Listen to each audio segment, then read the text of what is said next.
Welcome back to Joe Stunner Boxing. The weekend's here. I hope you're doing well. Hope you're enjoying yourself. In case you weren't aware, on Friday night there was a little bit of a gem of a fight that may have slipped under your radar. And it was a headline fight for a DAZN card in Italy. And it took place between Daniele Scardina, undefeated, 20 wins, and I think it's 16 knockouts, something like 16, 17 knockouts. 30 years of age, orthodox fighter, being sort of groomed as, Italy's big new star, or one of Italy's big new stars. Italian boxing's on the rise, they've got some, pretty decent fighters. And this is a super middleweight fighter, and he was in against an old warhorse, Giovanni De Carolis. Now, De Carolis came in with a record of 30 wins, 10 defeats, or was it 29, something like that. 29, I think it was 30 wins, 10 defeats and 1 draw. So it was a patchy record statistically, but as if you've seen my videos before, you'll know that I don't care about defeats on records. It's whether the guy can fight or not. And of course, that's a lot of experience, 41 fights, a lot of experience. De Carolis also held, at one point, the WBA super middleweight title. 37 years old now, another orthodox fighter, has shared a couple of fights with Tyron Zeuger of Germany, lost one of them, KO in the last round, I think it was, 12 round fight. That was for the WBA title. And then prior to that, he got a draw with Zeuger. And he's fought Vincent Fagelbut twice. Again, one defeat, a stoppage defeat. I think it was the 11th round. And then he also, I think he lost on points previously. But so this guy's, he'll take anyone on, win one, lose one, doesn't matter. I'm still here. So this was a real test for Daniele Scardina, his first big test. And I think the thought was, well, De Carolis has seen better days. He'll probably turn up for a paycheck, and it's a good name to have on your record. Both these guys are Italian, so it was a big local derby. And it has to be said that the Milan crowd, that was some atmosphere. I watched it on DAZN, wish I'd been there. You can always tell when it's a good atmosphere, because you think, gosh, I wish I was there. But they were going wild. It was a real pandemonium pressure cooker situation. And the opening round, reports of Mr. De Carolis' demise have clearly been exaggerated, because he went for it. And he was using up some big artillery, some big energy. The styles meshed well. Neither was a back foot fighter. They both like to go forward. And De Carolis was swinging. I wouldn't say they were wide hooks, but they weren't wide hooks. They were sort of around the corner, nice, tight, compact, around the corner hooks. The elbow was extended out a little bit, but nevertheless, that was just so that he could get around the guard. I wouldn't say they were wild, amateurish hooks, but De Carolis clearly likes that attack. And sure enough, towards the end of the first round, despite there was a lot of nip and tuck for the first 2 minutes, 40 seconds, but then De Carolis landed a big right hook that shook Scardina badly, and the bell went. And had it been another 20 or 30 seconds, I would have been surprised if Scardina hadn't hit the floor. But he was definitely buzzed. In the second round, more of the same. Scardina wasn't panicking. To his credit, he was hanging tough. He was still trying to stick to his boxing, still being relatively offensive. Neither of them had to really try to control the range, because they were both pretty much within range for most of the time. So it was a case of, let's give up that no man's land and let's have a fight, albeit an educated, well-schooled fight.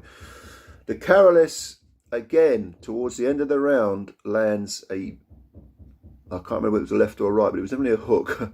He was slinging hooks like they were going out of fashion. And again, Scardina was buzzed badly, shaken. But having said that, I can't remember whether it was the second or third round. Mike Costello, who was a commentator, made a very good point. He said that Scardina seemed to be becoming a little bit numb to the hooks, a little bit numb to the punches landed. And there's no doubt that De Carolis was landing too many punches for Scardina's liking. But as Costello said, sometimes And he's absolutely right, Costello. You know, sometimes a fighter can, for some reason, they can absorb punches better as a fight goes on. Now, they do essentially become almost numb to it. But De Carolis in the third round, because he'd used up so much energy in the first 2 rounds, it looked to me, and this was also commented on by the DAZN commentators, that he took his foot off the gas a bit. It was less urgent, less activity, and Scardina had a better round in the third round. In fact, I seem to remember I gave it to him. I wasn't writing this down, but I think the third round I did give to Scardina. The first 2 rounds were definitely De Carolis's. But in the fourth, and again, there was more the same for the first, I mean, this is 2 minutes, 45 seconds of that fourth round. More the same with Scardina edging closer into the fight. De Carolis, less artillery, maybe trying to pace himself a bit more when he realised in the first 2 rounds that Scardina wasn't necessarily going anywhere. He sort of slowed down the pace a bit, maybe looking for the opportunities in a little bit more of a reticent manner, a little bit more of a conservative manner, looking for the, you know, trying to work for the openings rather than just blitzing forward.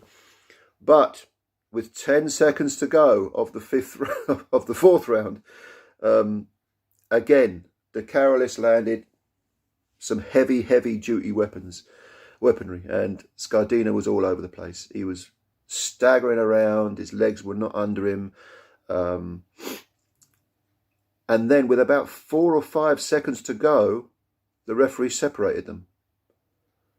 And I don't know whether he'd heard a bell, we thought he heard the bell, or something happened here, there, or every, I don't know what the hell it was. Italian referees don't have the best reputation, let's just put it that way. But he stepped forward. There was another 4 vital seconds for De Carolis to finish off a badly wounded Scardina. And, I mean, Scardina was just flailing all over the place. And then he hit the floor. No, excuse me, he hit the floor before those last 4 seconds. So he hit the floor with about 10 seconds to go. Massive barrage by De Carolis. He got up, and then the referee stopped the round, not the fight, but the round, with about 4 seconds to go. I don't know why. Yeah, so Scardina hits the floor, gets up, 4 or 5 seconds to go. The referee says, right, the round's over. It wasn't over. There was 4 or 5 vital seconds to go where De Carolis could have finished him. Anyway, there's pandemonium, as much pandemonium in the ring as there is in the crowd. And De Carolis thinks, you know, have I won the fight? Have I not? Scardina don't know where the fuck he is. He's out. He's away with the fairies. He's his corner trying to revive him. Apparently the fight wasn't over. I don't think the doctor checked Scardina, which he should have done because he was in a terrible state. And somehow the referee lets the fight continue. And it takes Giovanni De Carolis 10 seconds of the 5th round to knock out Daniele Sardina. Because, and actually, it was, I wouldn't say it was effortless, but within 10 seconds, 1 barrage, Scardina, who hasn't got a clue where he is on the floor again. And without counting, the referee finally stops the fight. So it's a TKO win on paper anyway for Giovanni De Carolis. It would have been a knockout, but we'll call it a TKO. Giovanni De Carolis, 5th round TKO against Daniele Sardina. First defeat for Sardina. 31st win for De Carolis against those 10 defeats. He stopped twice in his 2 defeats. 15 KOs now in his wins and 1 draw. So the 37-year-old marches on. The crowd were fantastic. The atmosphere was brilliant. If you haven't seen this fight, check it out on DAZN. It's well worth digging out. And yeah, did you see it? If you've got anything you'd like to say, leave your comments below. I thought it was a terrific fight. And yeah, well, actually weren't too bad a card. It was all right. It wasn't a brilliant card, but there was enough there to be, you know, to kill an evening, a lazy evening with. So yeah, great fight. Can Sardina come back?